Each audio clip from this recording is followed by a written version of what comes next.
Bismillahirrahmanirrahim. Assalamualaikum warahmatullahi wabarakatuh. Alhamdulillahi rabbil alamin. Wassalatu wassalamu atamani akmalani alal mab'uthi rahmatan lil alamin. Wa ala alihi wa ashabihi wa man sara ala nahjihi ila yaumiddin, amma ba'd. Baik jamaah yang dimuliakan oleh Allah Subhanahu wa taala,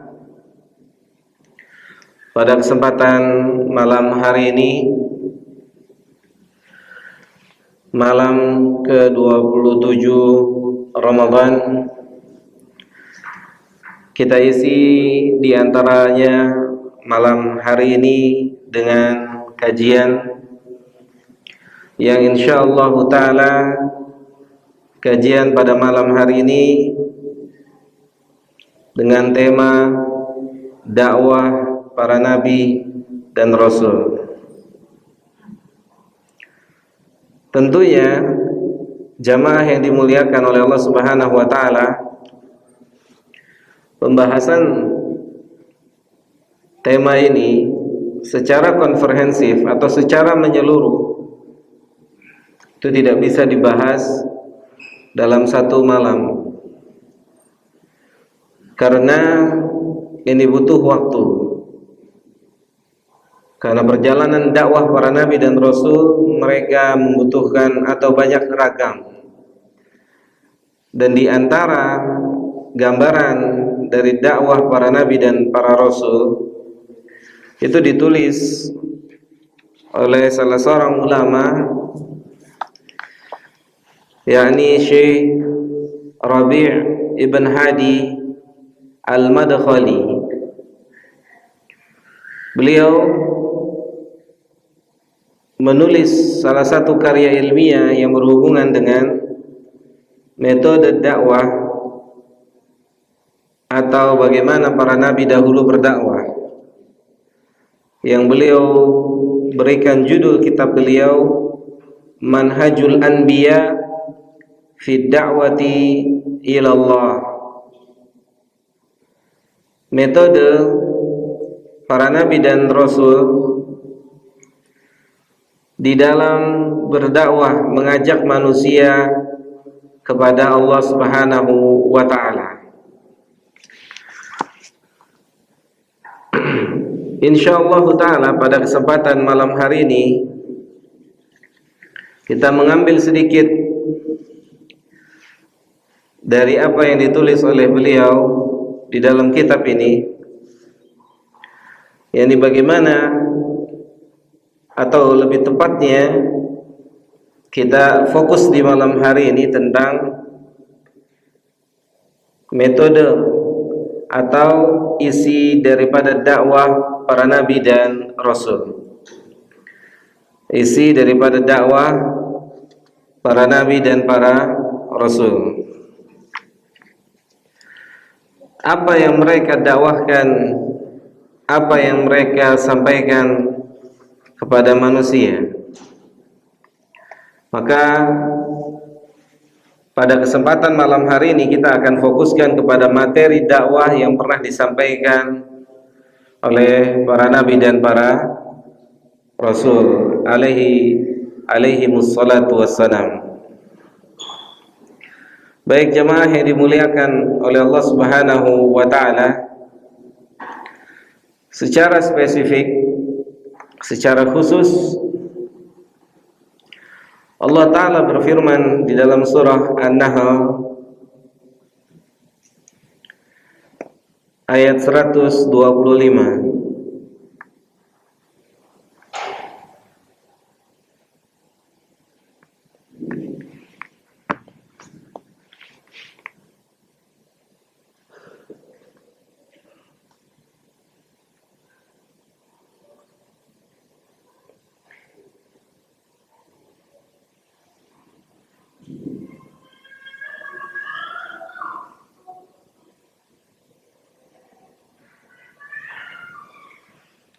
Secara umum,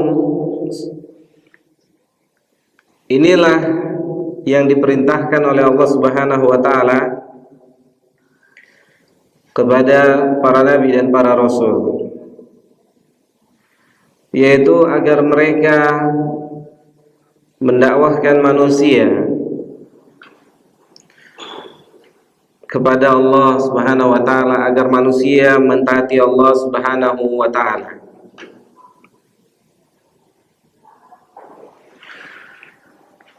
Teringat suatu kisah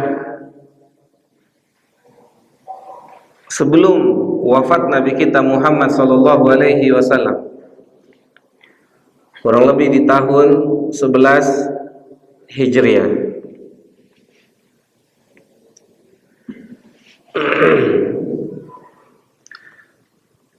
Saat Nabi yang mulia sallallahu alaihi wasallam sakit keras yang membuat beliau tidak bisa bangun untuk sholat berjamaah di masjid, yang pada akhirnya digantikan oleh sahabat Abu Bakar radhiyallahu taala anhu.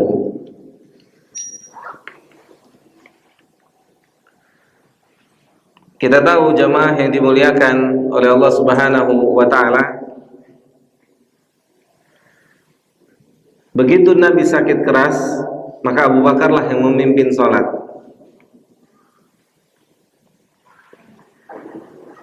Dan Nabi berada di rumahnya, rumah Aisyah.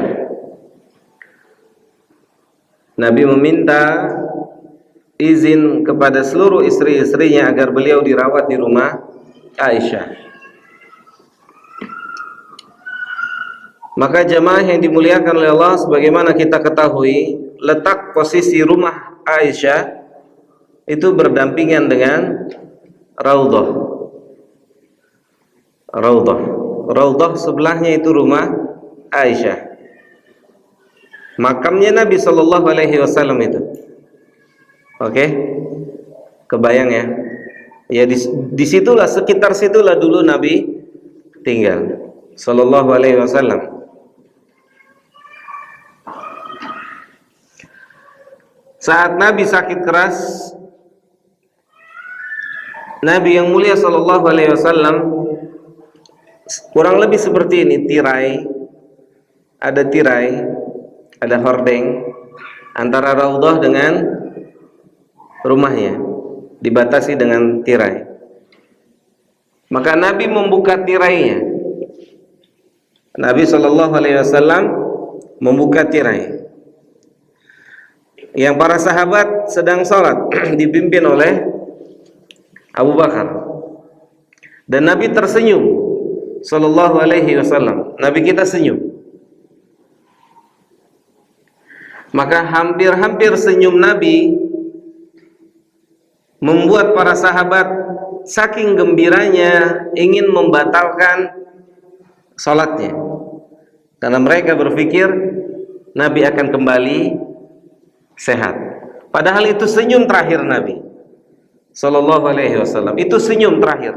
Dan sering kita dapati orang-orang, mungkin saudara kita, mungkin bapak kita, mungkin tetangga kita, ketika sakit keras tiba-tiba seperti orang sehat, seperti orang segar, padahal itu terakhir.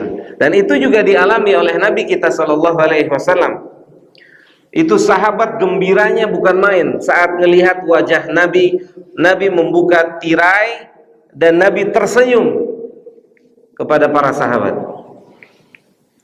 sampai hampir-hampir para sahabat membatalkan sholatnya. Ternyata itu adalah senyum terakhir.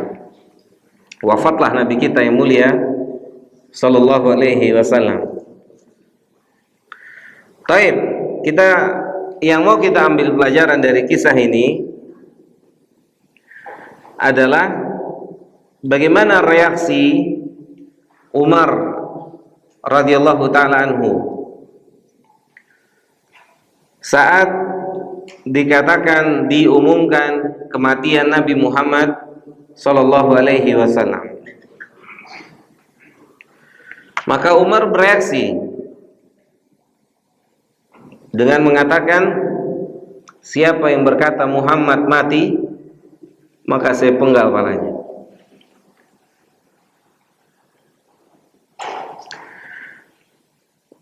Tidak ada yang bisa menenangkan kondisi Umar kecuali orang yang di atas Umar, yaitu Abu Bakar radhiyallahu taala anhu.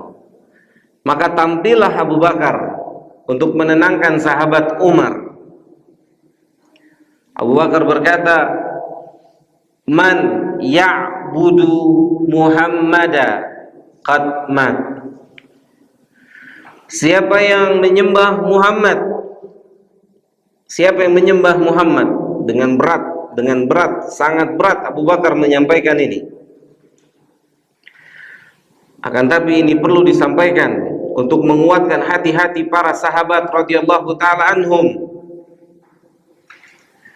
Siapa yang menyembah Muhammad, maka Muhammad hari ini telah mati, hari ini telah meninggal dunia.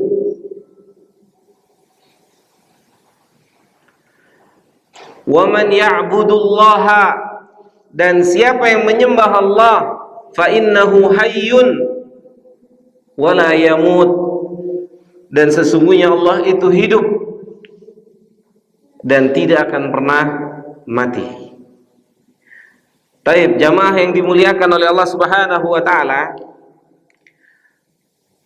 apa hikmah dari apa yang kita sampaikan?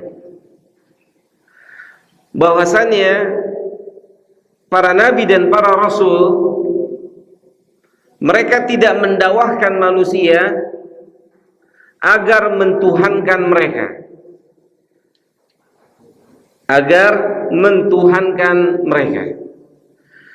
tetapi para nabi dan para rasul mengajarkan manusia agar mentuhankan Tuhan yang satu, Allah. Sebagaimana Allah Ta'ala berfirman dalam surat An-Nahl ini, "Ud'u ila sabili rabbika." Serulah manusia, siapapun, serulah manusia ke jalannya Allah, agar manusia itu mentaati Allah, agar manusia itu menyembah Allah, beribadah kepada Allah Subhanahu wa ta'ala semata. Dan tidak boleh memposisikan Nabi sallallahu alaihi wasallam di posisinya Allah atau di posisi ilahiyah. Ini dilarang. Ini tidak diperkenankan, bahkan Nabi sendiri tidak memperkenankannya. Ada manusia yang memberikan keilahan kepada dirinya sallallahu alaihi wasallam. Jadi jamaah yang dimuliakan oleh Allah Subhanahu wa taala, dakwah atau materi dakwah sebelum disampaikan oleh para nabi dan para rasul, mereka sudah faham bahwasannya mereka hanya diperintahkan untuk apa? Untuk mendakwahkan manusia agar manusia mentaati Rabbnya. Tayyib. Apa hikmahnya jamaah? Apa hikmahnya? Tayyib. Antum pernah lihat juru dakwah marah-marah, kecewa saat jamaahnya sedikit, jamaahnya nggak ada, jamaahnya nggak nurut? Kenapa? Apa? Sebabnya apa? Kira-kira apa coba? Antum biar hilang ngantuknya sambil tektok. Kira-kira sebabnya apa? Kira-kira sebabnya apa, Mas? Oke, baik. Harusnya kita berpikir.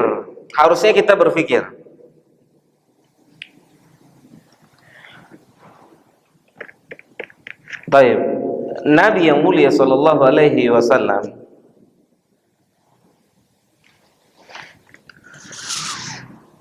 itu tidak pernah marah ketika sesuatu itu menimpa pribadinya.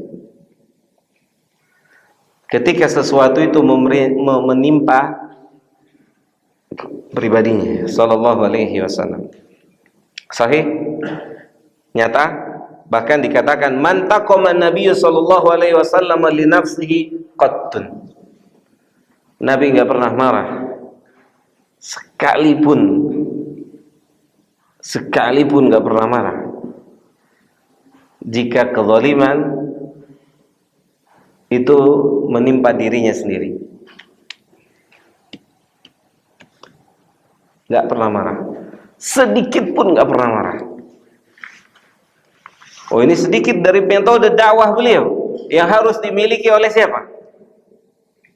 Oleh kita semua yang mau berdakwahkan dakwah Islam ini. Oleh kita semua yang mau mendakwahkan dakwah Islam ini. Karena mendakwahkan Islam itu tentunya tidak lepas dari gangguan. Lisan, tulisan, bahkan tidak sedikit fisik. Apakah Nabi tidak mendapat gangguan lisan? Nabi mendapat gangguan lisan atau tidak? Dapat. Perkataan yang mengatakan Nabi orang gila, majnun. Perkataan yang mengatakan Nabi tukang sihir. Oke. Fisik. Apakah beliau mendapatkan gangguan? Berdarah, luka. Kisah yang diantara kisah yang paling ma'ruf, kisah beliau di Taif. Oke? Kisah beliau di Taif. Berdarah, luka. Sallallahu alaihi wasallam, luka. Bagaimana reaksi Nabi? Gimana reaksi Nabi? Marah? Ada emosi? Ada emosi di situ? Ada atau tidak? Enggak ada. Maka ini salah satu pondasi yang harus dimiliki oleh juru dakwah. Harus dilihat gangguan itu tertuju kepada dirinya atau kepada agama ini. Ketika gangguan itu tertuju kepada diri kita,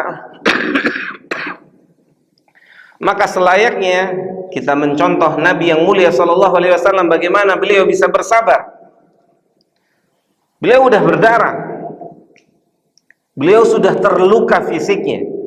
Bukan lagi hatinya yang terluka, tetapi fisiknya juga sudah terluka. Sallallahu alaihi wasallam. Bahkan beliau ditawarkan oleh malaikat penjaga Taif. Untuk apa? Untuk menghancurkan penduduk Taif. Bagaimana reaksi Nabi kita jamaah? Apakah Nabi menerima tawaran ini? Tafadhol antum hancurin aja Taif. Bisa enggak Nabi ngomong itu? Bisa atau tidak? Bisa. Bisa. Sangat bisa. Sangat bisa. Lihat, tapi Nabi yang mulia SAW memberikan udzur kepada penduduk Taif. Nabi berdoa, memohon pada Allah Subhanahu wa taala agar tidak menghukum mereka. Nabi mengatakan, ya Allah, sesungguhnya mereka orang-orang jahil, orang-orang bodoh, orang-orang gak punya ilmu, sehingga mereka bersikap demikian. Oh, gak perlu antum teliti bagaimana isinya Taif. Ketika perbuatan buruk itu, ketika sudah perbuatan buruk, udah pasti dia orang bodoh. Apapun gelarnya, apapun kedudukannya, ketika melakukan perbuatan-perbuatan buruk, perbuatan tercela, orang bodoh. Orang bodoh dengan gelar apapun juga, dengan pangkat setinggi apapun juga, ketika dia punya ucapan yang tidak layak, ketika dia punya perbuatan yang tidak pantas, orang bodoh. Generalisir oleh Nabi SAW, mereka orang-orang bodoh. Gak perlu dengan perbuatannya sudah diketahui, sudah jelas orang bodoh. Siapapun dia, diberikan udzur semuanya sama Nabi. Semuanya dikasih udzur sama Nabi Sallallahu Alaihi Wasallam. Para ulama katakan, di antara salah satu tanda terkabulnya doa Nabi Sallallahu Alaihi Wasallam itu hari ini penduduk Taif banyak yang taat dan banyak menghasilkan ulama. Di antara ulama yang asli dari Taif, asli Taif, ulama besar yang pernah hidup di atas permukaan bumi ini, yaitu Syekh Abdul Aziz bin Baz rahimahullahu ta'ala rahmatan wasi'atan. Baik jamaah yang dimuliakan oleh Allah Subhanahu wa ta'ala, berarti setiap juru dakwah kita, semua kita berdakwah sesuai dengan kadar keilmuan kita masing-masing, harus dipegang sifat dan sikap bisa menahan diri. Ada hikmahnya, hikmah yang sangat banyak sekali, hikmah yang sangat banyak sekali. Jika seorang juru dakwah dapat menanggung derita dari dakwahnya, hikmahnya banyak, sangat banyak.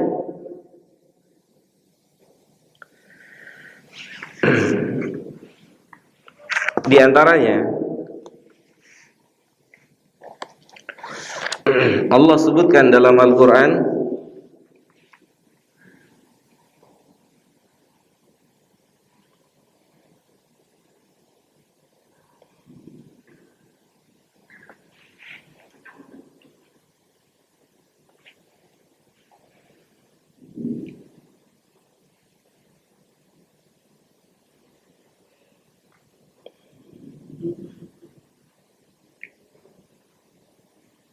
dalam surah Al-Imran ayat 159.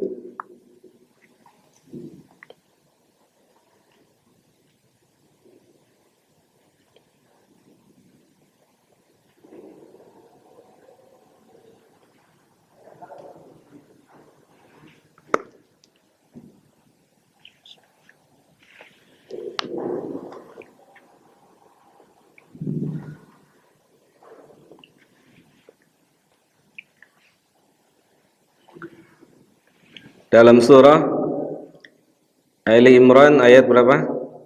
159.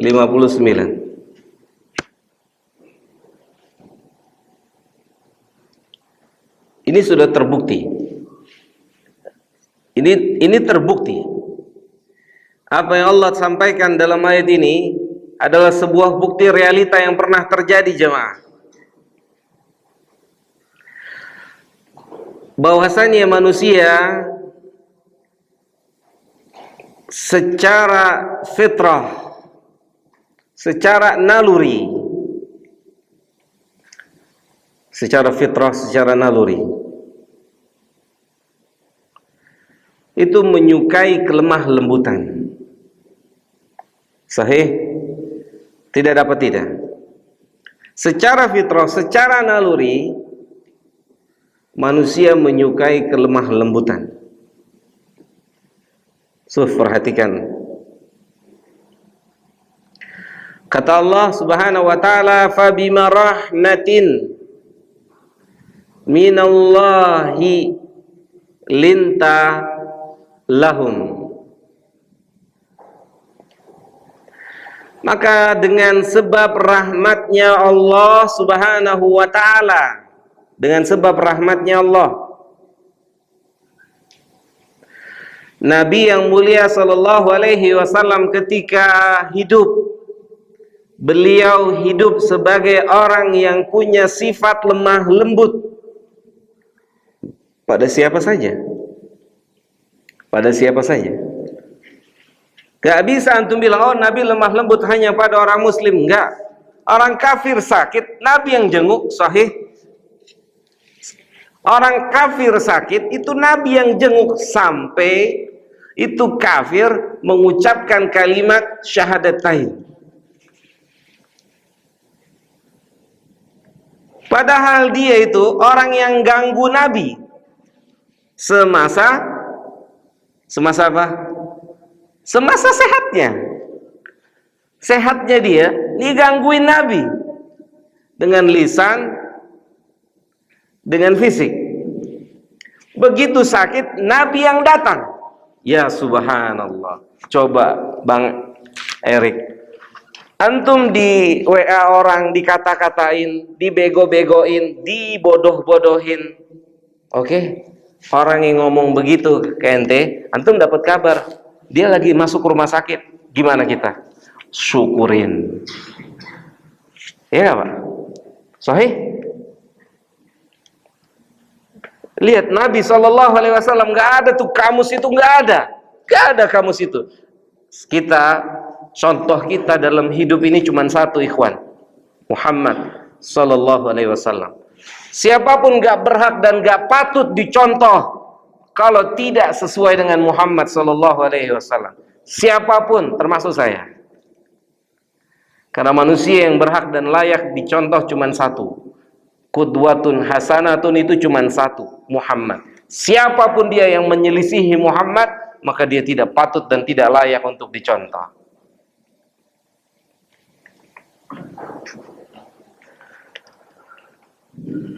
Udah di WA, dibodoh-bodohin, ya kan?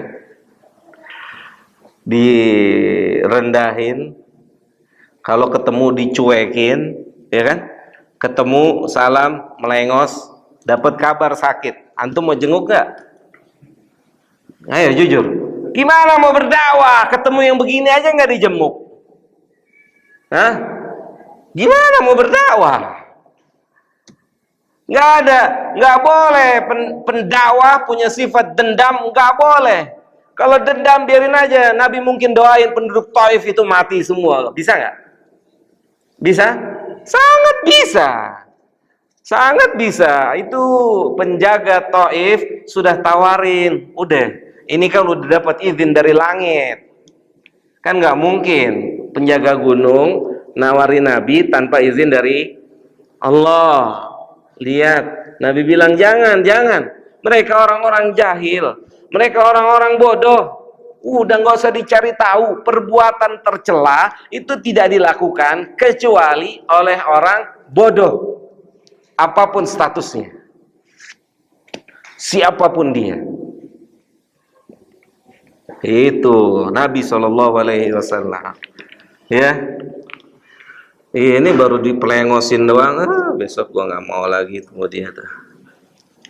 Gimana mau dakwah? Gimana pendakwah kalau punya sifat pendendam? Gitu. Belum digebok tuh, apalagi udah digebok ya. Lu jual, gua beli gitu ya. Gak ada tuh. Antum cari coba kitab Bukhari, isi hadisnya kurang lebih 8.000 lebih. Antum cari, ada Nabi balas satu keburukan dengan keburukan? Wallahi nggak ada. Sallallahu alaihi wasallam, nggak ada. Ustaz, itu kan Nabi. Iya, karena itu Nabi yang harus dicontoh dan harus ditiru. Itu Nabi Sallallahu alaihi wasallam. Jadi biasa aja, baru dikatain, selalu aja kalau dikatain mah, ya, baru dikatain ya, selalu aja, jangan jengkel, jangan kecewa, jangan kecele, baru dikatain gitu, biasa aja dikatain, karena dia nggak tahu, nggak paham.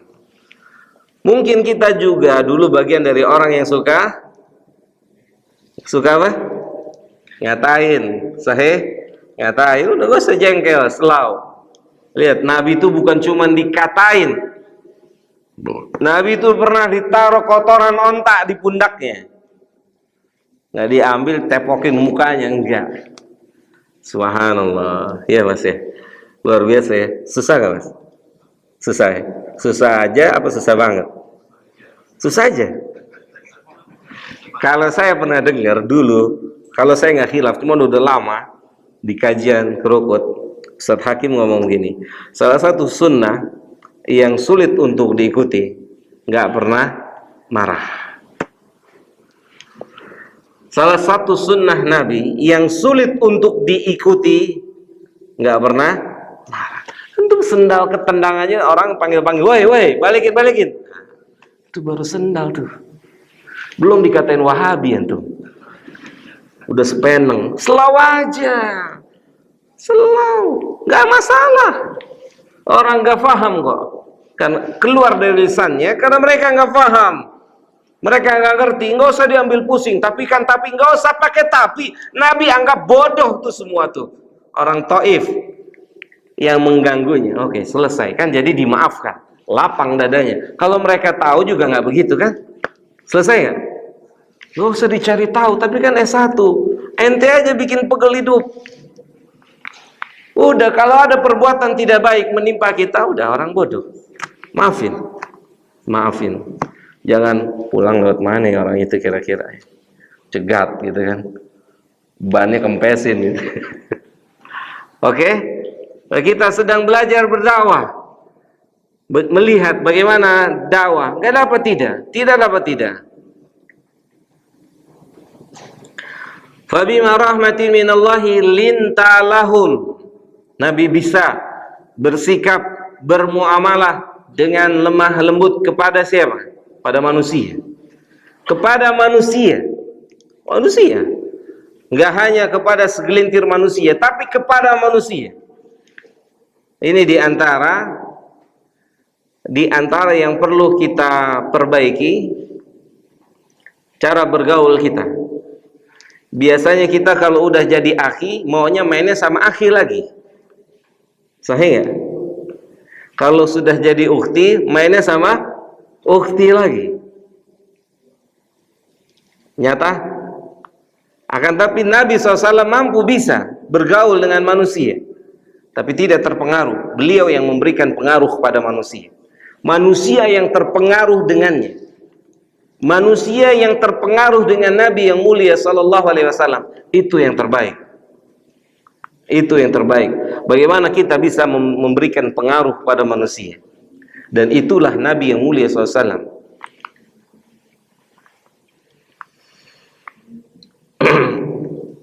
Kemudian Allah mengatakan, walau kunta faddan ghalidhal qalbi. Kalau dahulu Nabi yang mulia sallallahu alaihi wasallam semasa hidupnya, Anda mau tanya sama antum, yang bisa jawab angkat tangan, dapat hadiah nih. Ya. Oke. Berapa orang yang pernah dibunuh lewat tangannya Nabi?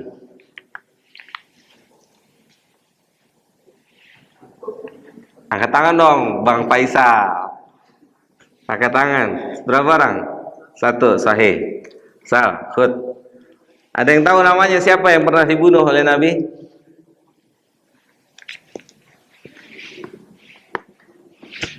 Oh, yang ini. Kita aja. Yang ini enggak? Berat. Ada yang tahu siapa namanya? Hah? Oke, taib. Coba antum berpikir jamaah. Coba antum berpikir. Berapa perang yang pernah terjadi dalam Islam? Puluhan perang terjadi. Kebayang nggak? Yang mati di tangan Nabi berapa? Satu. Berarti bukan nyawa target dari perang. Subhanallah. Luar biasa. Iya nggak?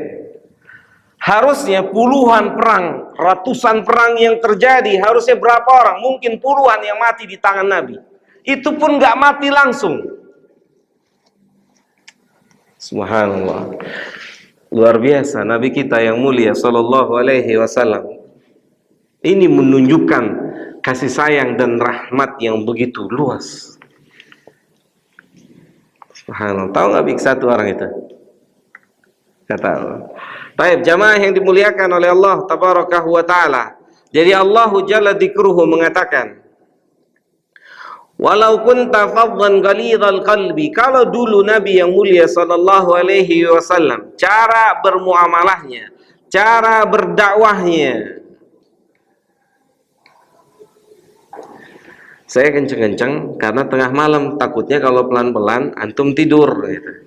Ya. Nanti pojok-pojok nggak kelihatan bismika Allahumma amut gitu ya. Mohon izin agak kenceng-kenceng dikit ya. Gimana? Gak keganggu nggak tidurnya nih karena kenceng-kenceng? Ada yang salah apa ada yang salah? Kalau ada yang salah, anda tutup di kajian. Lanjutkan tidur. Bismillah.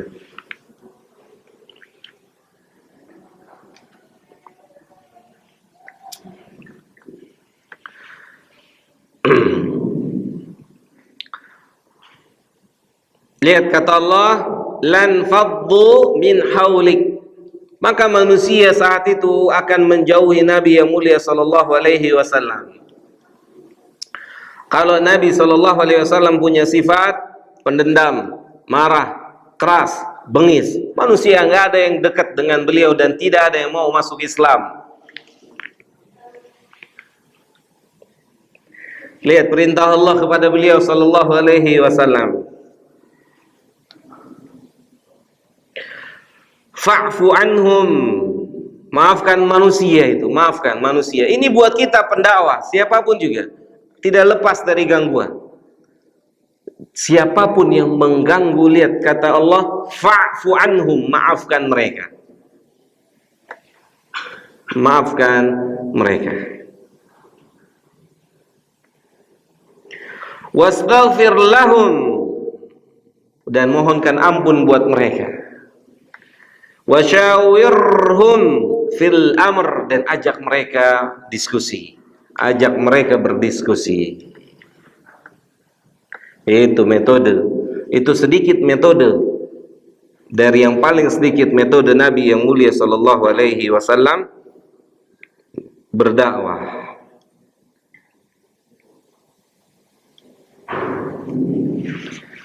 Antum ada yang mau tanya sampai sini?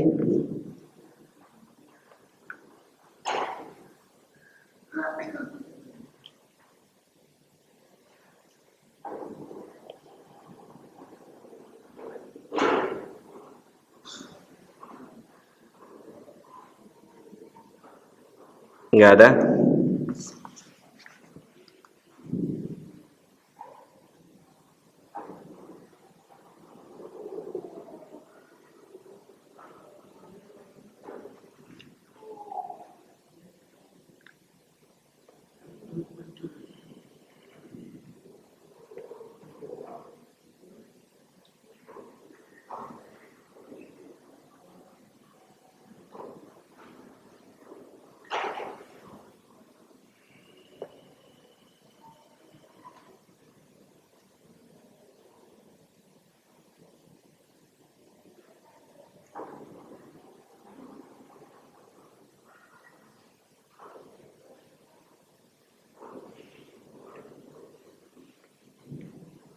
Baik, kita lanjut jamaah yang dimuliakan oleh Allah Subhanahu wa taala.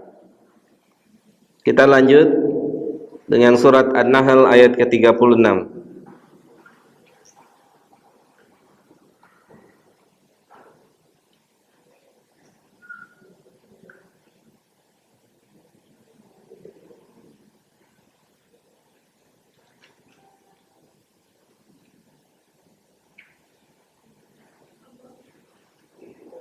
Jadi fokus kajian kita di malam hari ini adalah tentang materi dakwah yang pernah dilalui oleh para nabi dan para rasul alaihi wassalatu wassalam. Allah Ta'ala berfirman, walaqad ba'atna fi kulli ummatin rasula. Allah mengatakan bahwasannya telah diutus di setiap umat seorang rasul. Di setiap umat ada rasulnya, ada utusannya. Ada utusan Allah Subhanahu wa taala.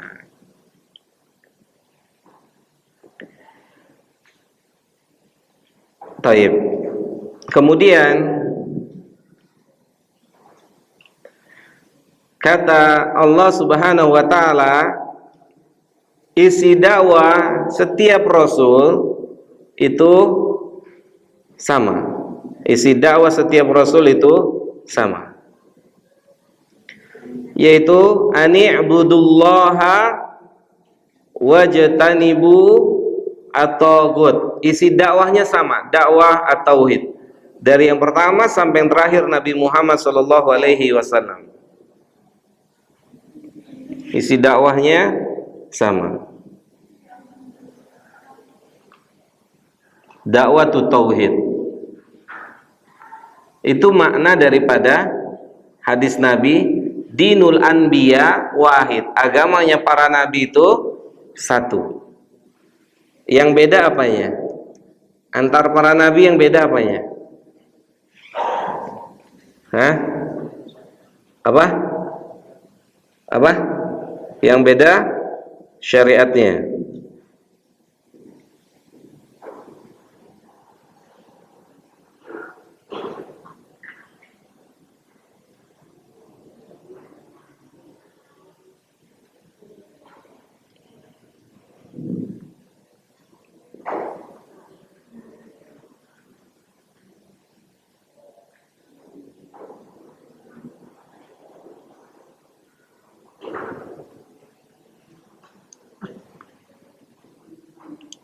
Allah Ta'ala berfirman dalam surat Al-Maidah, ya, sebelum kita lanjut surat An-Nahl, Allah Ta'ala berfirman di surat Al-Maidah ayat ke-48.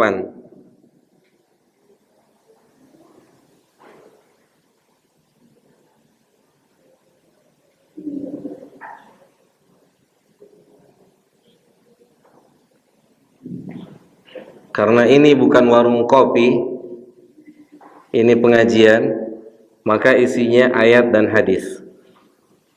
Oke? Kalau ini warung kopi, gampang. Tinggal ngomong saja, tidak ada ayat dan tidak ada hadis. Jadi antum siap-siap catat. Setelah itu tanya jawab, apa ayat yang telah saya sampaikan.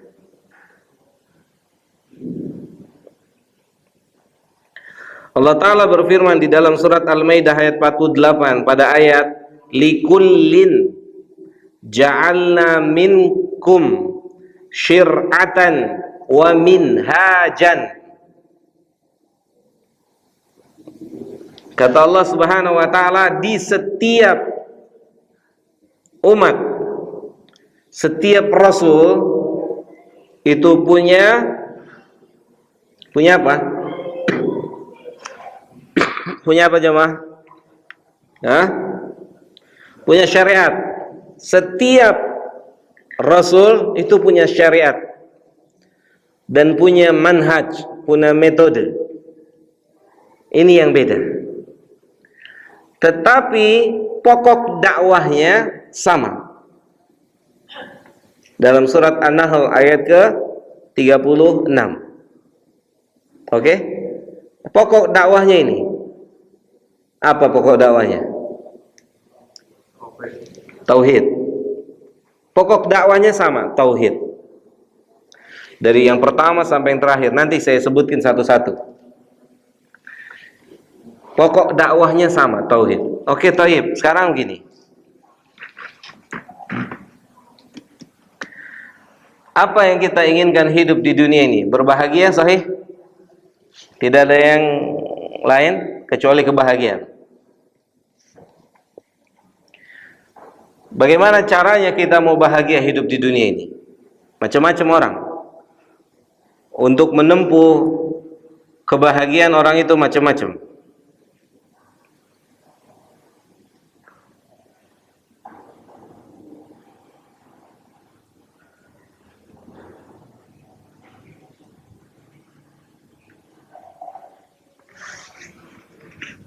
Apa yang dilakukan oleh manusia untuk bahagia? Belajar setinggi-tingginya, ngambil jalur eksak dan macam-macam misalnya. Bahasa asing, sahih? Nyata? Nyata? Taib. Itu rumus apa? Rumah musafir. Rumah musafir. Itu metodenya manusia, kepalanya manusia, metodenya manusia yang memiliki keterbatasan. Antum lihat surat Al-A'raf ayat 96.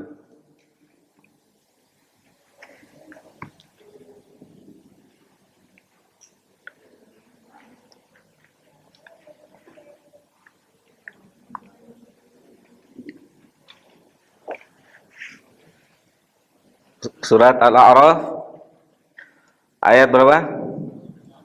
96.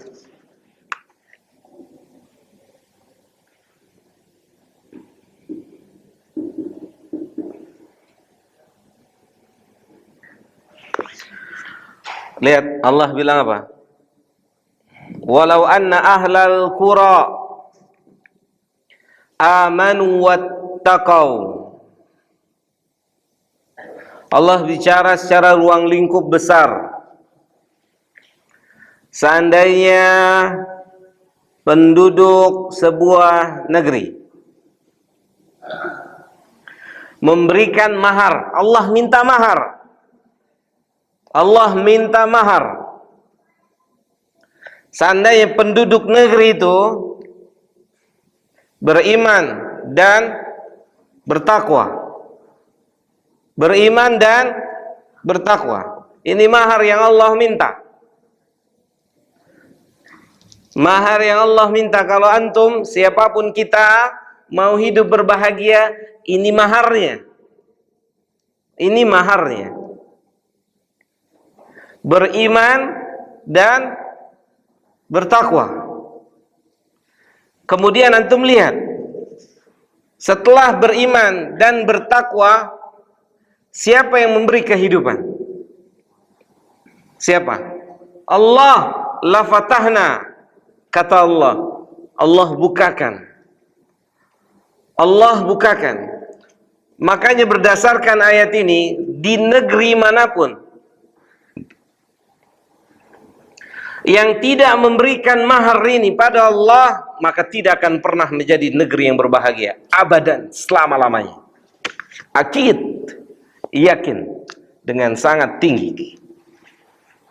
Mau antum perbaiki ekonomi, sosial, budaya, dan macam-macamnya, kalau tidak diperbaiki iman dan takwa, tidak akan pernah menghasilkan kebaikan. Akid, yakin. Dan itu sudah terbukti di mana-mana. Orang berusaha menciptakan kebaikan-kebaikan lewat ekonomi, budaya, sosial, dan seterusnya. Apa yang terjadi? Satu, gagal, dan gagal.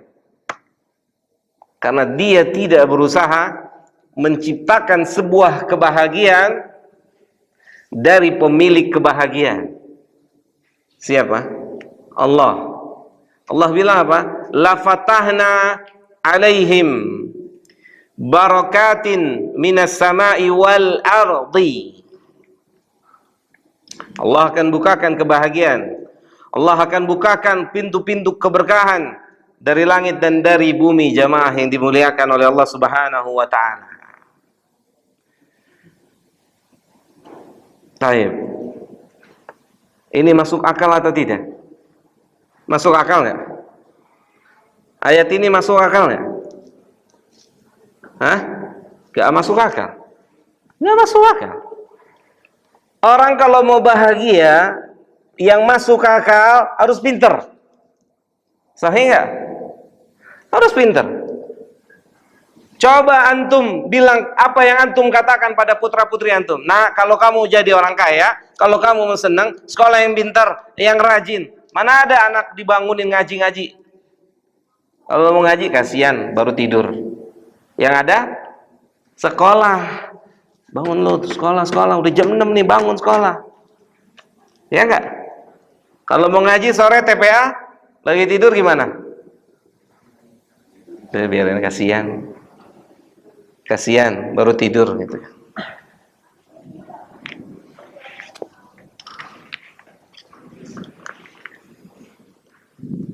Gak masuk akal. Tapi masuk ke mana? Masuk apa? Masuk ke mana, Mas? Hah? Iman. Iman. Antum lihat lagi ntar ayat berikutnya.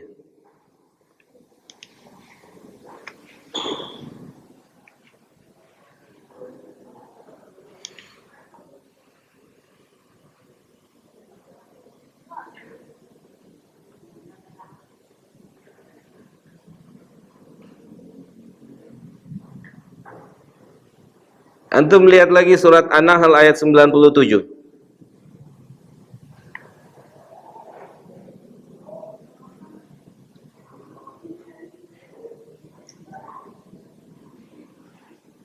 Lihat.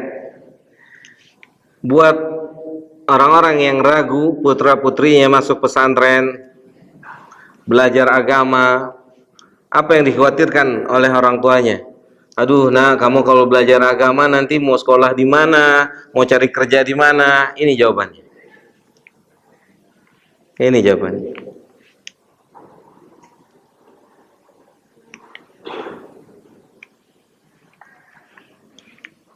Surat apa?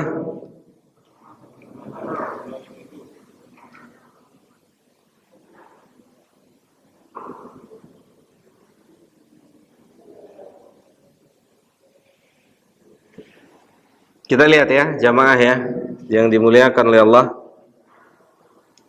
Man amila salihan min dzakarin aw untha wa huwa mu'minun. Lihat, ini mahar lagi. Mahar sama. Lau anna ahlul qura amanu wattaqau. Itu mahar tuh, mahar yang diminta sama Allah.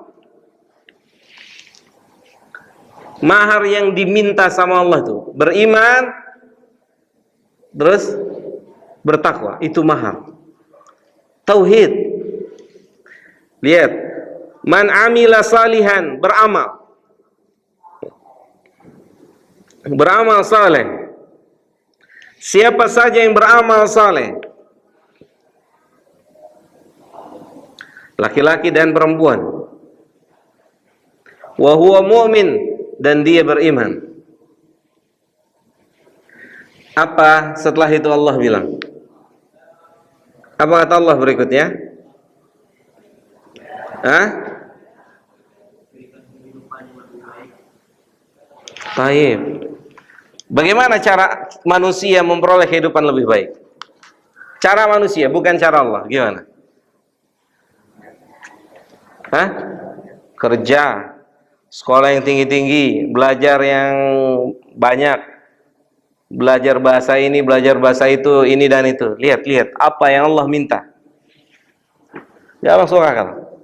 Gak masuk akal. Karena memang bermuamalah dengan Allah itu bermuamalah dengan iman.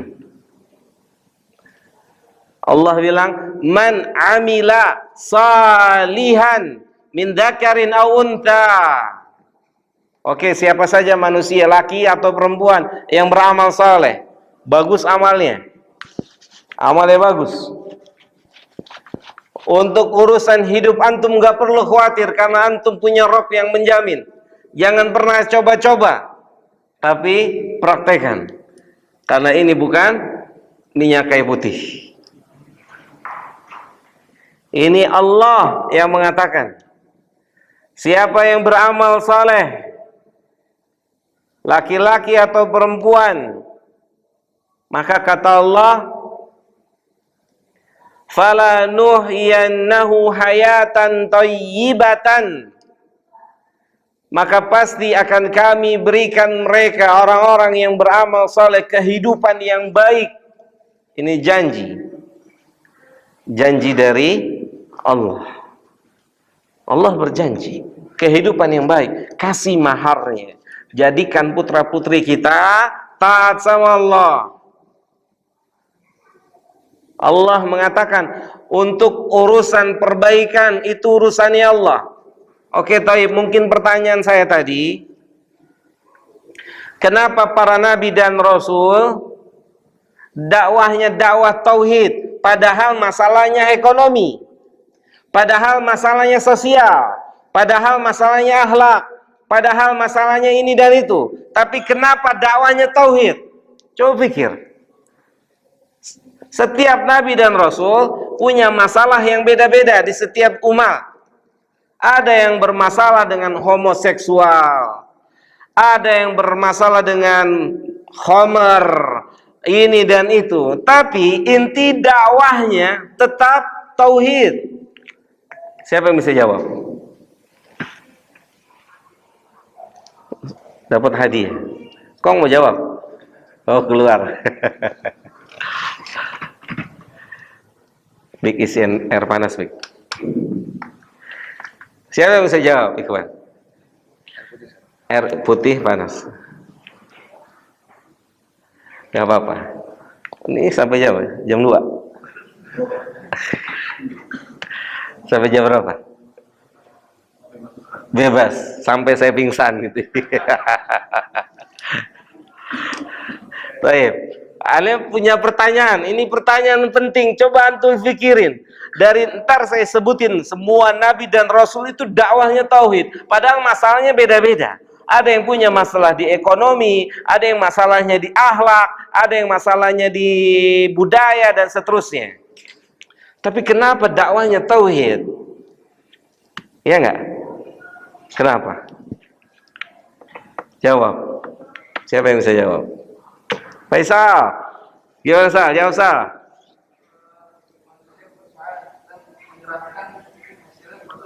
Manusia berusaha dan menyerahkan hasilnya pada Allah.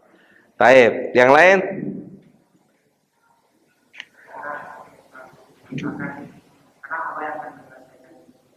Mumtaz, itu jawabannya. Mau masalahnya apapun, antum kasih maharnya pada Allah. Selesaikan iman dan takwa, mau ekonomi, mau budaya, mau sosial, beres. Beres. Kalau haknya pencipta itu sudah dikasih, pasti beres. Kalau haknya pencipta itu nggak dikasih, nggak akan pernah beres. Cuman satu, gagal, gagal, gagal, dan gagal. Syukran. Yakin. Semua, coba antum pikir. Di dalam kitab Sittu Durar itu disebut oleh Syekh Abdul Malik Ar-Ramadhani. Beliau mengatakan, mengajak kita berpikir, coba antum berpikir, kenapa para nabi dan rasul itu dakwahnya tauhid? Padahal apa? Padahal masalahnya beda-beda. Ada yang punya masalah di ekonomi, paceklik, ada yang punya masalah seksual, akhlak, dan seterusnya. Tapi kenapa yang diberesin tauhid? Karena yang dapat menyelesaikan masalah yang ada di bumi ini, ya cuman Rabbul Alamin, cuman Allah. Gak ada yang lain, cuman Allah. Cuman Allah. Coba antum bikin peraturan, coba antum bikin ketetapan sendiri masing-masing. Tidak mengambil pada Al-Quran, tidak mengambil pakai hadis, nggak akan ada beres-beresnya.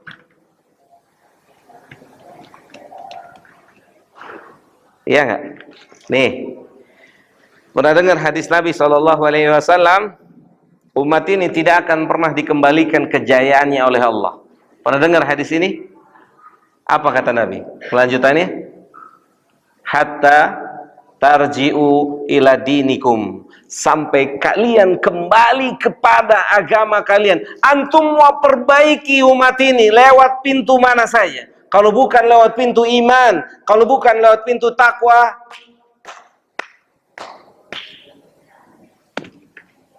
nggak akan beres. Oleh karena itu, dai salafiyah, maka konsentrasi mereka adalah di masjid, kajian. Bagaimana menjadikan manusia dekat kepada Rabb-nya? Karena Rabb-nya telah berjanji, berikan maharnya, beriman dan bertakwa. Allah yang bereskan semua yang ada di bumi ini. Allah yang bereskan. Tapi kasih maharnya. Antum lihat, antum mau bukti lagi. Apa kata Allah dalam surat At-Talaq tentang masalah fulus, rizki? Apakah rizki kita berhubungan dengan pekerjaan kita? Berhubungan dengan usaha kita? Wallahi tidak. Rizki kita hubungannya dengan apa?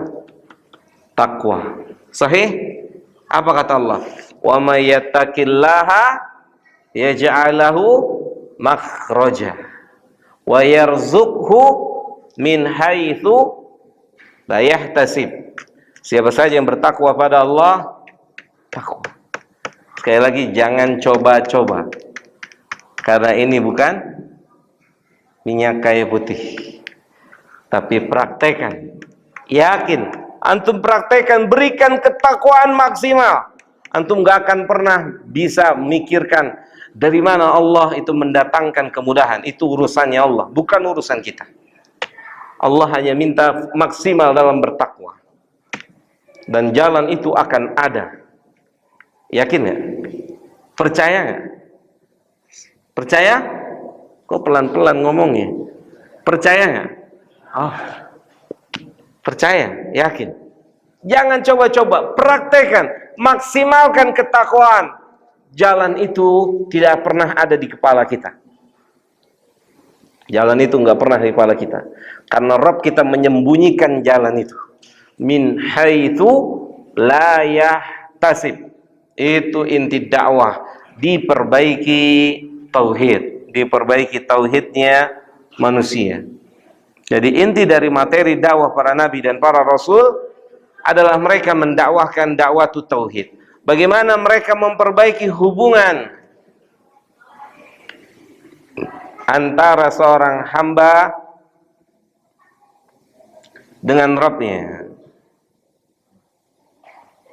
antara seorang hamba dengan Allah tabarakahu wa ta'ala, menghasilkan manusia-manusia yang memiliki iman dan tauhid yang kokoh. Itulah para sahabat, hasil didikan para nabi dan rasul, ya, hasil didikan nabi kita. Dan tentunya umat-umat terdahulu mereka dididik oleh para nabi dan rasul, menghasilkan orang-orang yang menemani nabi-nabinya dengan sebaik-baiknya.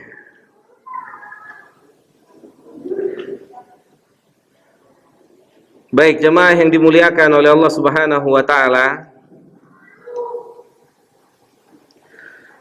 walaqad ba'atsna fi kulli ummatin rasulan an i'budullaha wajtanibut taghut.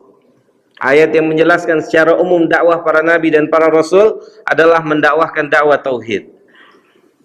Mendakwahkan dakwah tauhid. Kemudian ayat secara khusus berbicara satu persatu. Kita lihat dalam surat Al-A'raf ayat ke-59.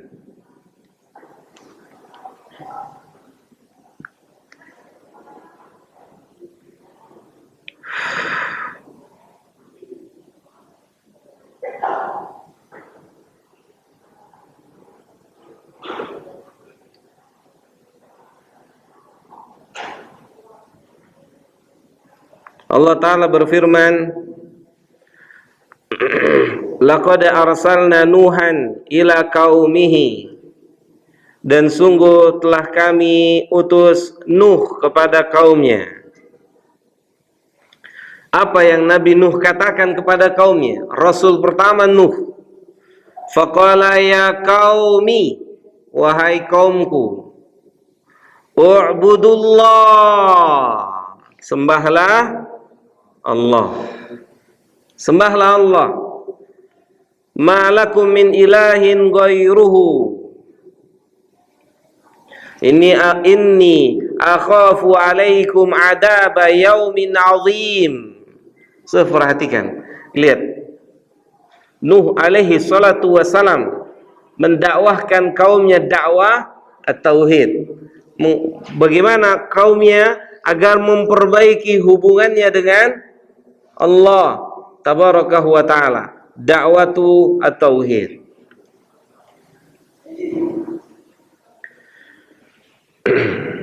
Kemudian di ayat 65, lihat Nabi Hud alaihi salatu wassalam. Apa yang dikatakan Hud kepada kaumnya? Wa ila adin akhahum hudan. Qala, lihat apa yang dikatakan oleh Nabiullah Hud. Ya qaumi u'budullah. So, perhatikan sama seperti apa yang dikatakan oleh siapa? Nuh. Sama. Inti dakwahnya sama, tauhid. Perbaiki hubungan dengan Allah. Pelajari tauhid dengan sebenar-benarnya. Taib. Antum jangan bilang saat ajarin kita belajar tauhid malam ini selesaikan. Gak mungkin. Nabi ngajar sahabat 13 tahun, antum mau satu malam 27 ini. Nabi butuh waktu 13 tahun untuk menyelesaikan tauhid, mengangkat bobrok-bobrok kesyirikan, kerusakan-kerusakan yang ada di dalam hati-hati manusia, diangkat.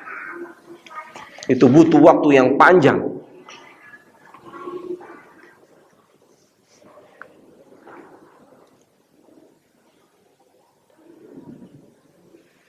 Serupa apa yang didakwahkan oleh Nabiullah Hud. Kemudian yang berikutnya, antum lihat surat, masih dalam surat Al-A'raf di ayat ke-73.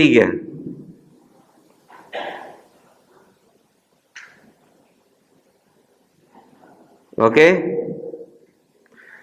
Wa ila thamuda akhahum salihah. Siapa yang berkata di ayat ini? Siapa? Siapa jemaah? Nabi Saleh. Apa yang beliau katakan?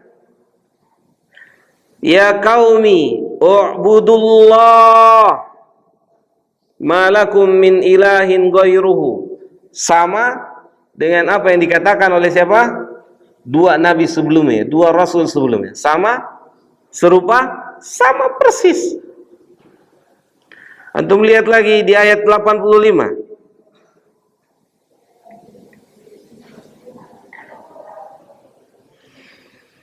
Wa ila madyana akhahum syu'aiba. Siapa yang berkata di ayat ini? Nabi Syu'aib. Apa yang dia katakan? Ya qaumi u'budullah. Sama. Ya subhanallah. Ya subhanallah.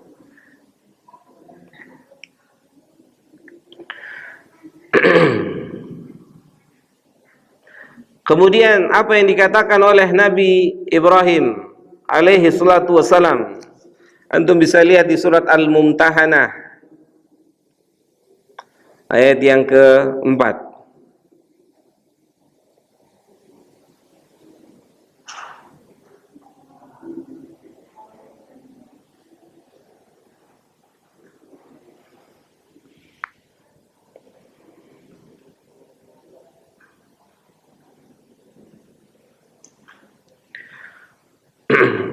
Qad kanat lakum uswatun hasanatun fi Ibrahim walladzina ma'ahu. Kata Allah, sungguh telah ada contoh yang baik, contoh yang terbaik pada diri Ibrahim dan pada diri orang-orang yang mengikutinya. Di antara contoh terbaik adalah apa yang pernah diucapkan oleh Ibrahim dan orang yang bersamanya. Il qalu liqaumihim inna bura'a'u minkum wa mimma ta'buduna min dunillah kafarna bikum wa bada bainana wa bainakumul adawata wal baghdha abadan hatta tu'minu billahi wahda illa qaula Ibrahim li abihi la astaghfiranna laka wa ma amliku laka minallahi min syai'. Lihat, intinya adalah Ibrahim pun mengatakan dakwah tauhid. Dakwah tauhid. Dan ini mewakili surat An-Nahl ayat ke-36.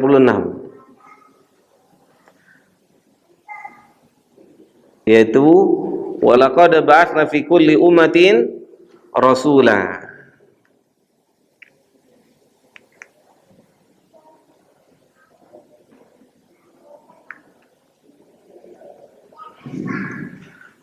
Jadi jamaah yang dimuliakan oleh Allah Subhanahu wa taala, dakwah tauhid atau materi dakwah tauhid adalah materi yang pertama yang didakwahkan, yang disampaikan oleh para nabi dan para rasul, sehingga mereka menjadi manusia-manusia yang kokoh, manusia-manusia yang dikatakan oleh Allah, kuntum khaira ummatin ukhrijat linnas, kalian adalah umat yang terbaik, karena mereka orang-orang yang bertauhid, mereka yang memiliki keyakinan tingkat tinggi pada Rabbnya. Mereka, apa yang membuat seseorang bisa melakukan amal soleh yang luar biasa, kalau bukan karena tauhid yang kuat? Oke, saya kasih satu kisah. Abdullah bin Hudzafah As-Sahmi radhiyallahu taala anhu. Beliau salah seorang panglima perang. Tadi warnanya oranye, oh pindah ke sini oranye. Pindah. Alhamdulillah. Abdullah bin Hudzafah As-Sahmi, salah satu murid di antara murid Nabi yang mulia sallallahu alaihi wasallam. Bagaimana dia menjadi muwahhid yang kokoh imannya? Beliau ketangkep oleh seorang raja Romawi, kurang lebih dengan pasukannya 50 orang.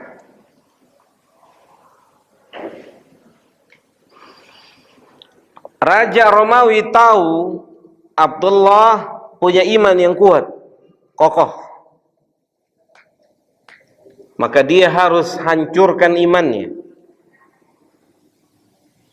Dengan apa yang pertama? Ditawarkan setengah harta yang dimiliki oleh raja. Antum masuk Nasrani, saya kasih setengah harta saya. Setengah hartanya raja, gimana Bang Erik? Gimana antum kalau ditawarin sama orang yang punya Pulau Bali gitu kan? Antum suruh masuk agama dia, antum masuk agama saya kasih setengah Bali buat antum, gimana? Waduh, nggak kebayang deh itu ya. Jadi setengah hartanya raja buat antum, halal. Kira-kira gimana tuh iman kita dihadapi dengan itu? Oh, kita nggak perlu setengah hartanya raja. Orang cuman lembaran rupiah aja sholat masbuk. Sahih nggak? Cuman lembaran rupiah tok, sholatnya masbuk. Hah? Nyata? Coba lihat perjalanan hidup kita sebelum kita ngaji, sebelum antum bekerja atau sebelum antum usaha, atau sebelum manusia punya pekerjaan, punya usaha, manusia bisa sholat tepat pada waktunya, berjamaah di masjid, bahkan kadang-kadang jadi muadzin, sholat selalu tepat pada waktunya, bahkan dapat saf yang pertama. Wah, ini kalau orang, kata Nabi SAW, kalau orang tahu keutamaan saf yang pertama, dia akan berundi untuk masuk di saf yang pertama ini. Cuman banyak orang nggak tahu. Udah ngantuk ya? Belum? Tanya.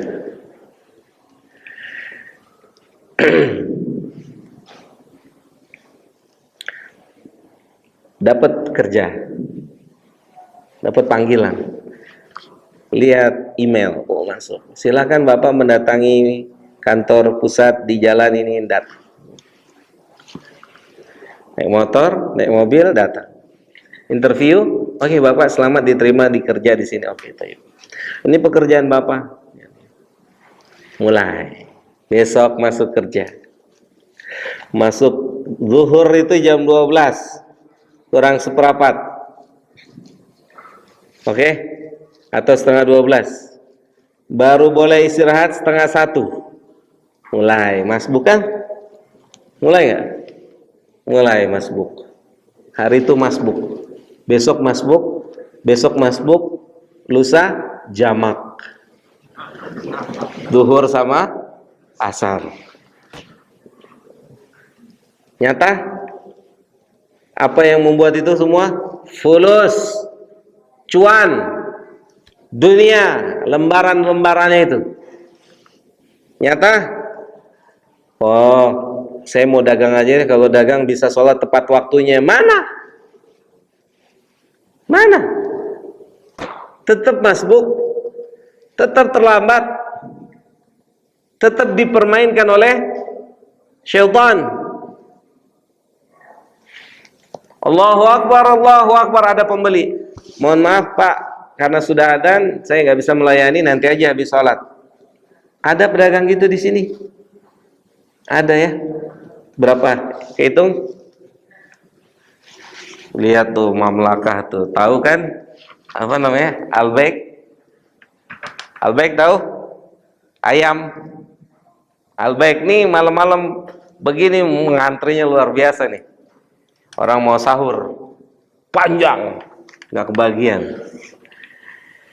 Udah panjang, ngantri, adzan. Allahu Akbar, Allahu Akbar. Itu yang punya toko, yang jaga toko, tutup. Antum udah panjang-panjang ngantri. Tutup, salat, tutup. Nggak ada urusan, mau panjangnya kayak gimana tuh, nggak ada urusan. Subhanallah. La haula wala quwata illa billah. Kapan kita bisa begitu kira-kira? Jamaah. Kapan, Faisal? Bisa begitu kapan, Sal? Kapan? Wallahu ta'ala ala wa alam. Kapan kita bisa begitu? Kalau nggak pernah dicoba, kalau tidak pernah dipraktekkan, nggak akan pernah bisa. Baik, kita balik lagi. Abdullah bin Hudzafa As-Sahmi ditawarin setengah harta raja. Apa kata Abdullah? Apa yang Allah siapkan itu jauh lebih baik dari apa yang antum tawarkan. La haula wala quwata illa billah. Kokoh. Enggak pengaruh. Tidak terpengaruh. Apa yang Allah siapkan jauh lebih baik dari apa yang antum tawarkan. Begitu. Hasil didikan siapa? Nabi. Oke, antum boleh kerja di sini, tapi kalau Jumat nggak bisa. Jadi Jumat itu boleh sebulan cuma 2 kali. Oh ya, nggak apa-apa deh Pak. Buat demi anak istri saya nggak apa-apa lah gitu. Iman tempe gitu. Hah? Sahih? Makanya belum layak belajar fikih, belajar hadis, belum. Masih di sini tauhid. Belum pindah seharusnya, kata Syekh Shalih Fauzan, seharusnya kaum muslimin itu belajarnya belum loncat dari kitabut tauhid. Antum tahu Syekh bin Bas itu ketika selesai kitab tauhid ditanya sama talibnya, habis ini kita bahas apa? Apa kata Syekh bin Bas? Kitabut tauhid. Kitabnya selesai, muridnya tanya, setelah ini kita bahas apa? Syekh jawab, kitabut tauhid. Oke, thayyib, jamaah. Apa yang membuat mulut ini bisa baca Al-Fatihah? Coba antum lari baca Al-Fatihah, bisa nggak? Bisa nggak? Mau praktek? Coba praktek. Antum berdiri bisa? Baca Al-Fatihah bisa berdiri? Bisa. Duduk? Bisa. Jongkok? Bisa. Tiduran? Bisa. Di motor? Bisa. Di mana aja bisa.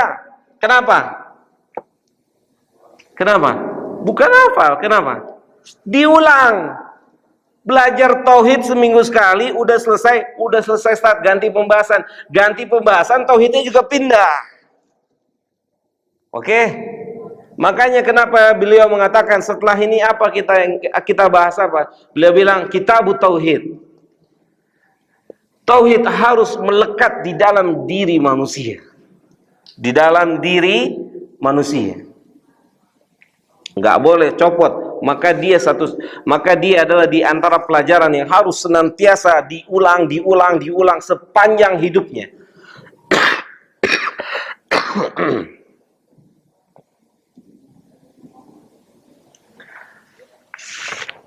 Sang raja nggak putus asa jamaah. Kurang ajar, gue kasih setengah harta nggak mau dia. Raja punya putri cantik. Wih, malam-malam nih dengar putri cantik gimana jemaah? Hah? Cantik, cantik, dan jadi idaman laki-laki yang hidup di zamannya. Ajudannya tuh banyak mau sama anaknya raja tuh. Dipanggil. Setengah harta sama nikah dengan putri saya. Goyang nggak tuh iman? Hah? Sal, goyang nggak tuh? Udah dapat setengah hartanya raja, nikah sama putrinya raja, gimana antum? Majulah ya gitu ya. Subhanallah. Tapi antum harus Nasrani gitu. Iya. Kan itu keinginan raja. Ini mau ngancurin imannya Abdullah bin Hudzafa. Itu mau dihancurin karena beliau orang yang sangat terkenal dengan kokoh imannya, kuat imannya. Apa kata Abdullah? Saya rasa putri antum tidak secantik bidadari-bidadari yang Allah persiapkan besok. La haula wala quwata illa billah. Kurang ngajar nih orang. Sepena enggak nih bapak? Hah? Bapaknya siapa? Bapaknya si putri nih, wah ngunjak nih orang nih ya. Kurang ajar nih, kalau orang Betawi bilang kurang ajar nih, ngelunjak nih orang nih. Putri gua ditolak sama dia mentah-mentah gitu ya. Kehabisan cara. Kehabisan cara. Ini gambaran tauhid jamaah, gambaran tauhid. Oke?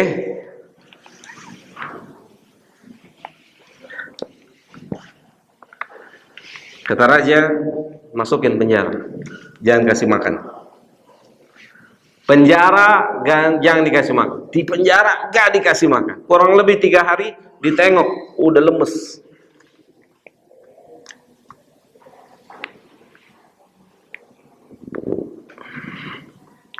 Enam hari gak makan kurang lebih, goyang. Coba, tuh pernah 6 hari gak makan? Gimana? Kurang lebih 6 hari itu disebutin Abdullah bin Hudzafah nggak makan. Abdullah bin Hudzafah As-Sahmi 6 hari jamaah nggak makan. Mau praktek besok? Kata raja, taruh babi sama homer. Suruh masukin babi dan homer, masukin di penjara. Babi panggang, makanan mereka. Wah, babi yang lezat buat mereka, makanannya si raja tuh, masukin. Karena mereka tahu orang Islam kalau kepepet boleh apa? Darurat boleh makan babi atau boleh makanan yang diharamkan. Tahu nih raja. Kata rajanya, coba liatin dicolek itu. La haula wala quwata illa billah. Berhari-hari sampai tuh babi busuk, bau, gak dicolek-colek oleh Abdullah. Itu homer gak diminum-minum. Panggil Abdullah, yang dipanggil. Kenapa ente gak makan gitu? Apa kata Abdullah? Agama saya membolehkan saya makan ini dan minum itu. Darurat boleh. Tapi saya menjaga kehormatan agama saya dari penghinaan antum dan kaum antum. Karena kalau saya makan ini, antum akan tertawa nih. Lihat orang Islam gara-gara sepotong apa? Babi dan minum, pindah agama. Nyata, sekardus Indomie, apalagi beras, minyak goreng, itu bisa membuat orang pindah agama. Nyata nggak? Abdullah bilang, saya tahu agama saya bolehkan makan ini, tapi kalau saya makan ini, antum dan kaum antum itu akan tertawakan saya dan agama saya. Saya mau jaga kesucian, kemurnian agama ini. Luar biasa. Ini kayak apa imannya? Iya nggak? Stres nih rajanya stres, kata raja ikat, gantung, salib. Bawa periuk yang besar, masukin minyak, nyalahin api sampai mendidih. Bawa pasukannya Abdullah bin Hudzaifah satu-satu lemparin. Dibawa pasukannya Abdullah, dimasukin satu, keluar lagi tulangnya. Dilempar pasukannya satu, begitu masuk nyemplung, keluar tulang. Orang kedua begitu, menetes air mata Abdullah bin Hudzaifah, keluar air mata. Ajudan raja bilang, Abdullah nangis, kayaknya dia mau masuk Nasrani. Oke, lepas, bawa sini. Lepas, bawa sini. Ini biar antum semangat nanti 27 Ramadan jangan tidur gitu. Oke? Biar semangat. Ini Abdullah udah ngalamin kayak begini, kalau tidur juga keterlaluan ini. Udah kencang-kencang Ustaz ini. Ini 27 Ramadan. Kuat, paksain. Karena sebagian ulama mengatakan lebih memungkinkan untuk Lailatul Qadar ada di malam ini.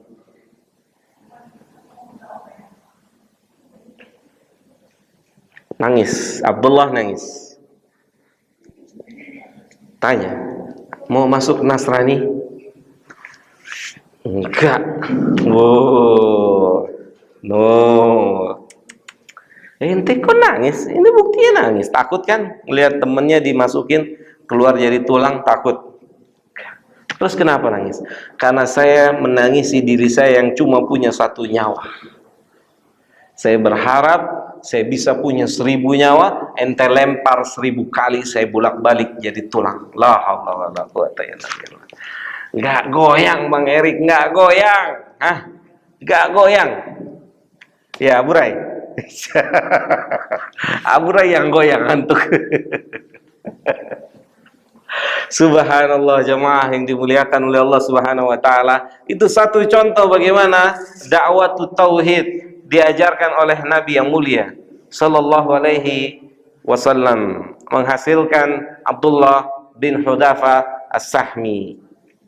Dan tentunya masih banyak kisah-kisah tentang para sahabat yang bisa antum baca, misalnya di kitab Sifatus Safwa, Syiar A'lam An-Nubala, dan kitab-kitab yang lainnya, bagaimana mereka kokoh imannya, kokoh ibadah pada Allah Subhanahu wa taala, baik hidup mereka di atas permukaan bumi ini, karena kehidupan mereka menjalani hubungan yang baik dengan Allah Subhanahu wa taala. Jadi jamaah yang dimuliakan oleh Allah Subhanahu wa taala, inti daripada dakwah Nabi dan Rasul adalah mereka mengajak agar manusia mentauhidkan Allah Subhanahu wa taala dengan sebenar-benarnya, dengan sebaik-baiknya, menunaikan haknya Allah. Maka setelah itu Allah akan memberikan dan menunaikan hak kita. Wallahu ta'ala a'la wa a'lam. Ada yang mau tanya sampai sini? Atau ada yang mau istirahat? Kalau mau istirahat banyak. Bismillah.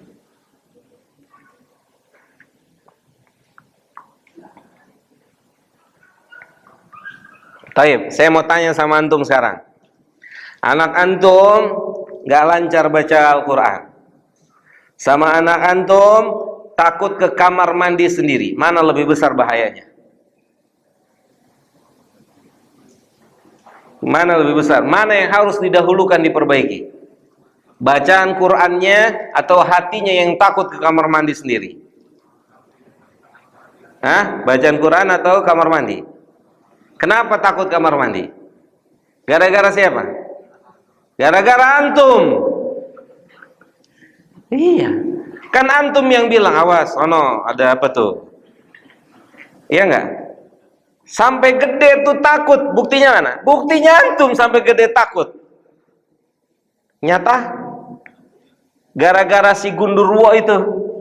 Gundurwo, Malampir, apa lagi?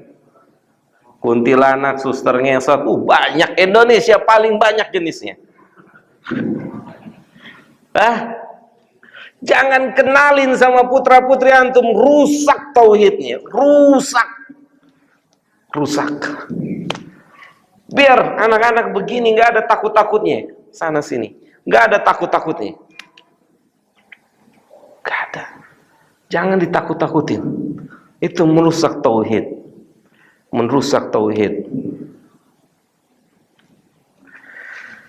Wallahu ta'ala a'la wa a'lam. Ada yang mau tanya? Mudah-mudahan manfaat buat saya dan buat antum semua. Jadi inti dakwah para nabi dan para rasul dari materi adalah dakwah tauhid. Bagaimana mereka membangun hubungan dengan Allah Subhanahu wa ta'ala sehingga menghasilkan orang-orang terbaik yang pernah hidup di atas permukaan bumi ini. Saya rasa cukup sampai di sini, mudah-mudahan bermanfaat buat saya dan buat kita semua. Semoga Allah memberikan kita taufik di malam hari ini untuk bisa memanfaatkan sisa waktu di 27 malam ini untuk beribadah, baca Quran, berzikir, baca kitab dan seterusnya. Semoga Allah berikan kemudahan untuk kita semua. Kurang lebihnya mohon maaf. Wassallallahu ala nabiyina Muhammadin wa ala alihi wa sahbihi ajmain. Subhanakallahumma bihamdika asyhadu an la ilaha illa anta astaghfiruka wa atubu ilaika. Assalamualaikum warahmatullahi wabarakatuh.